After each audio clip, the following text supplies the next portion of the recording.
So somebody on social media said, am I running a election campaign or am I on a pub crawl? Well, here's Tory MP Michael Fabricant, who looks like he's campaigning to be re-elected in Lichfield whilst getting pissed. Actually, when you've got beautiful pubs like this is Abbots Bromley in my constituency, I'm combining the two.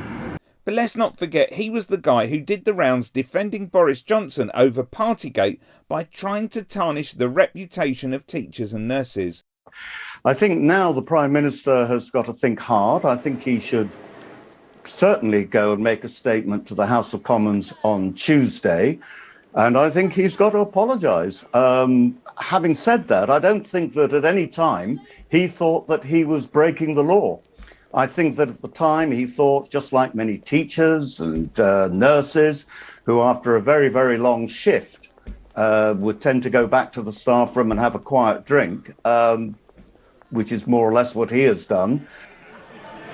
And last week, we were treated to a grotesque spectacle. One of the Prime Minister's loyal supporters accusing teachers and nurses of drinking in the staff room during lockdown. Members opposite can associate themselves with that if they want. But those of us who take pride in our NHS workers, our teachers, and every other key worker who got us through those dark days will never forget their contempt. I just wanted to pick up on something. You said all those teachers and nurses who were going back to the staff room and having a drink. You know more than I do, because I haven't heard about this.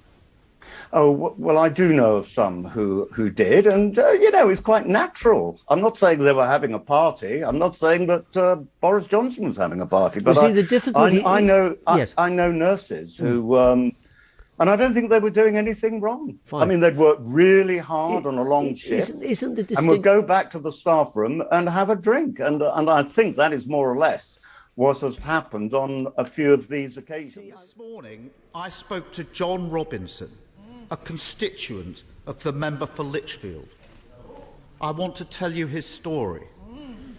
When his wife died of COVID, John and his family obeyed the Prime Minister's rules. He didn't see her in hospital. He didn't hold her hand as she died. Their daughters and grandchildren drove 100 miles up the motorway, clutching a letter from the funeral director in case they were questioned by the police. They didn't have a service in the church. John's son-in-law stayed away because he would have been the forbidden seventh mourner.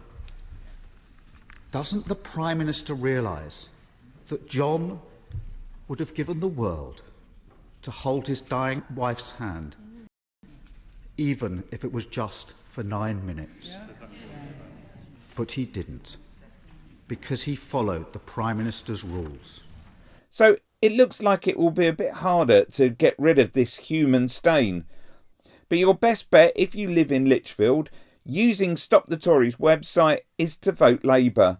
Click here to see Lee Anderson up to his old election tricks.